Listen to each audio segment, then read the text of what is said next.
Today is Callaway's drop. We've got Quantum, right? Yep. We've got 5 drivers. Today we're going to talk about four key drivers. We always kind of leave out the max fast. We will do a test on this at some point. It just doesn't work well on a robot, right? You're using the same speed, lighter head, go shorter. I mean, it's just not what it's designed for. Right.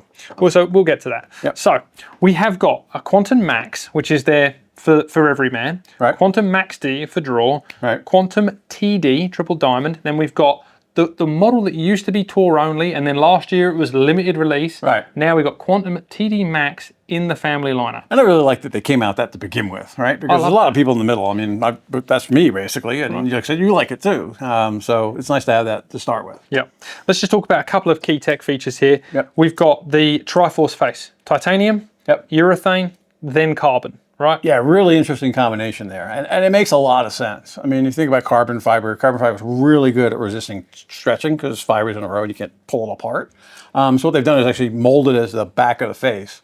And what they did with titanium, obviously, is a really strong metal, and it also has a lot of rebound to it. It doesn't, bend and stay bent. It rebounds really well. So they left the titanium on the face and put it on the back to kind of control how the face stretches when you hit it. Yep. Yeah, they got the urethane in the middle, which is kind of like a honey type material. So really soft kind of material that blends to both of them and attaches it. That's the tricky part, right? That's probably actually more important than just getting the carbon fiber and sticking it on the back. But certainly over the next couple of years, if they're going to continue to do this, they've been running AI on the face and changed the topography of this like a million times. So they're getting pretty good at that. This gives them another level, another bunch of levers to pull, right? So they can actually, over time, might even change the thicknesses of the carbon and how it stretches and stuff. So this is the first try at it, but it works pretty well. It does. So it's pretty works really well. Yeah. So the run of show today, 105 miles an hour test, 0 angle of attack. Then we're going to look at the MOI data, CG depth. Then we're going to go into 95 mile an hour test, 2 degrees up, center shots, and then the miss hits around the face, the graph data. Right. Last call out is every driver, other than the Max Fast and the Max D, we've got the weight shifter on the back. So now you can move fade and draw bias into TD, TD Max, and the core model. It's relatively simple. Obviously, unscrew this and slide it back forward. It's real visual. You can see where it is, so that's good. Little red flash. Yep. And then looking down at it, AI smoke. Yeah, it kind of did come to mind, to be honest with you. And I thought that, right? But then I went to the driving range and hit it the other day, and I took the Max out. I said, I want to try. It looked awesome, actually. It looks bigger for some reason to me. Looks easier to hit, there's a lot more face to it. And it worked great, so it's interesting to see what happens with it. But it does look a little bit like a flashback. I was used to playing the Triple Diamond with the all black, and that kind of changed things, right? It just looks different. Now this looks like it's going backwards. But, it's cool looking and works well. It really does. Let's see what that technology does. Okay. Exactly. First up on the hitting block is the Max D for the 105 miles an hour test. So we know this has got just the center of gravity built in the heel, and look at that thing. It's turning over too, which is great because there's a lot of people slice it. 12 degrees of launch, 2,800 RPMs, landing at 38. Actually, pretty good. That's one of the keys is to keep RPMs down, for a draw bias drive. Yeah, absolutely. All right. I mean, draw bias drive, you're moving weight towards the heel. Doesn't help. No. Okay. Next up, let's hit the Quantum Max. So this is the for every man. 11 degrees launch, 2,500 RPMs. Everyone loves that number. 34 land angle, 260 carry. Hit the magic number there. Pretty good. Yep. Okay. TD. Okay. A little lower. Yeah, it's still a little draw bias. I love that. And spinning really well the same as the Max model. Right. So that's pretty good. That's that's going to add a little forgiveness to a tour model. Yep, absolutely. Right. Now, TD Max. Oh, interesting. Pop was good. Angle attack was good. So a little fade bias there. Is that the Max? Yeah, TD Max. And way more spin. 3,100. Let's have a look at the table. Compare these here real quick. Okay, so you can see that last shot there, 3,100 RPMs in the TD Max, so it definitely does spin more. Launch was good. Max D, 2,700, okay, good there. 24 in the regular Max, and then 25 in the TD's low. It's really, solid. And that's really been the spin killer. I don't know about you in the 50 bay. You get a guy spins it a bunch. Triple Diamond really does work. Okay. It looks like the Max actually doesn't spin that low, which is good. Right, and that's what I guess what you need out of that. So let's go Quantum Max on the far right here. And if you lay them out like this, and that's the D there, you got kind of two colorways. Right. TDs are like this really smoked out grey, and then the Maxes, you got that light grey color on there. So pretty easy to spot on the shelf. You can definitely see this is more forgiving. And let's look at this. It's a bigger footprint by quite a bit. Max D, we've got, so it's interesting, CG depth and the Max D gets quite far forward. Almost as far forward as the TD, or it is as far forward as TD Max, because the weight's all in the heel, and they're doing a lot of the draw bias with internal weighting and lie angle, 59 degrees, most upright out of the bunch. Then all of the others flatline their lie angle at 57, but we get... It's kind of in the middle of where most of the better player clubs, so that's a little bit from the flatter side for the Max version compared to some. Yep. And then the Max gets 8,400, 8,500 combined MOI, and nearly an inch back on the CG depth. Which is pretty far compared to some of the other ones we've looked at. Right. And then if you look at TD, that's actually quite far back for a tour model in terms of CG. Yeah, 0.82, yeah, that's pretty far back for a tour model. We've seen 0.58 this season already. Yeah.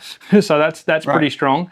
And then MOIs were in the 8,000 again range there. And TD Max, we go a little further back, not quite as far back as the core model. So again, the family's lined up perfectly there in terms of CG depth and MOI to work. Yeah, you can fit everybody in one of these, right? Yeah. Okay, let's take a look at the gonna keep doing that. Let's take a look at the 95 mile an hour center shot only data. Standout? Low RPMs? spin, boy. Oh, I tell you what. Spin killers for sure. Wow. Okay, the core model, the Max, 1,800 RPMs. That's incredible. Still launching really good, all right? That's the key there. What's interesting is the Max is really low spinning. Really low spinning. Lower spinning than we've seen any tour model right now. Yeah, actually. Yeah. Right? Yep. That's for 10.5. So that means that CG depth is really back. It's really stable, but it's just they've got the weight in a position that's they got to be doing something with the face with the AI stuff to keep the spin that low, with still having a relatively cheap CG. And you and I both hit this. I think we can both attest that that's the truth. It's different. Yeah. That's what's going on. It launches way higher than I've thought and doesn't seem to spin. No spin whatsoever. So that's pretty good. Okay. Then TD, you get a bit more what you're expecting, right? It launches a little flatter, but you still get those RPMs down. And then TD Max, which is going to be my favorite, I'm going to call out. I've already put the order in, don't worry.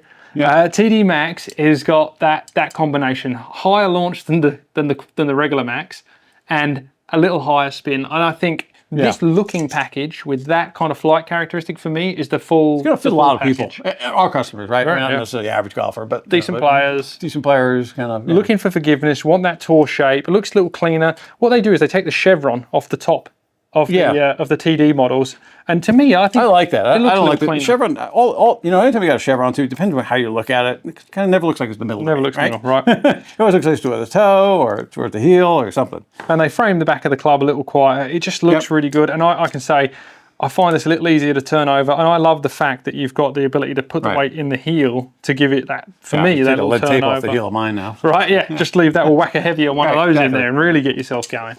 And then if you're looking for a draw driver, obviously that Quantum Max, we'll do a draw specific section, but really low spin, really high launch. Love that. Yeah, that's what's interesting about that one. For a draw driver, that is super low spin. Yeah. And if you think about people that, generally slice it generally create a lot of spin because they're hitting down on it. So that might be a really good killer for the slice, fixing slices. Love that. And it's, although there's no adjustability on the back of it, it's all built in. Yeah, it's all in the right. But you've still got the hosel that you can put in the D position, so you can get even more lie angle out of it if you need. Make it upright and close face. Yeah. Yep. Let's take a look at the graph data. Okay. All right. You all have plenty to compare this to. We've done a few drivers already. Yep.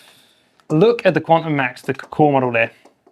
That's a really tight circle. Look, it's pretty long too. And the heel strike. I mean, we've seen some heel strikes this year that have dropped off and hung left and done all different. Yeah, like I said, we now, full inch towards the heel too. Right. Not like we're down a half inch or 3/4 like we were in the past. It's a full inch. So we've seen some drop off pretty dramatically, but these don't. I mean, they're pretty good. So good. Look at you get the trade-off in the TD, right? Yep, toe strike. Yeah. If you look at everything else, really, really linear. I really don't want to play the Max, but I have to try it. You know what I mean? Max looks like it's the right driver. I know. I work pretty well. But if we're not trading off forgiveness. You go to that Quantum TD Max. Right. That's still a really, really solid driver. Yep. You don't hit the thing in the heel, so you haven't got to worry about that one. That portion. Right. So if you take that out of the equation, yeah, you're actually looking at a really solid driver there too. Yeah, I mean, almost 260. I mean, all these are like 260-ish, which is pretty good for 95 miles an hour. And let's give some kudos to the draw bias driver. If you look at the center and the center high shots there, they're almost 30 yards left on the fairway. That's a lot. At 95 believe me, people are more than 30 yards right to start with, so that's probably a good thing. Yeah, still gets them to the left side of the fairway. Again, we were looking for separation here. We want to see these drivers and do different things in a family because that's what gives our fitters the tool to do the best job for you. And it seems like the companies are doing a better job of that this year too. Really good. From the ones we've looked at so far, they kind of have different different models that are different, right? They don't just look different and call them different names. They actually perform different and do the different things, which really makes a lot of sense. And I think we're placed in a good position that selfishly blowing our own horn here. We've got all this data in our fitting software, right? Yeah. Our fitters can look at CG depth. They can look at MOI. They start picking in on what you're dialing in and what you're feeling and seeing. They can nail it. It's difficult to compare. I mean, I've tried hitting two different drivers, and I hit drivers pretty straight to begin with, but it's hard. I'd hit like 100 balls or 150 balls to try and try two drivers. Throwing out the good ones, the bad ones, whatever, and they're so close. It's hard to tell. So being able to go to that data and say, yeah, well, they're both really close in the fitting. We could sit here and hit 400 golf balls, or you tend to read the ball right. Let's pick the one that goes more left. More left, right? And it makes it easier, so it helps. Wow, I can't wait to stack these things up against some other drivers. Do some really fun comparisons later this year. We've got so much more to come on this channel. I promise you, we're going to give you the honest data on all these clubs. We're going to be the place to go so you know everything you need to about the latest products on the market. Make sure you get to a Cool Clubs for the best fitting experience in the world and worldwide golf retail locations. We are here to support you with your purchase of Callaway Quantum drivers for 2026.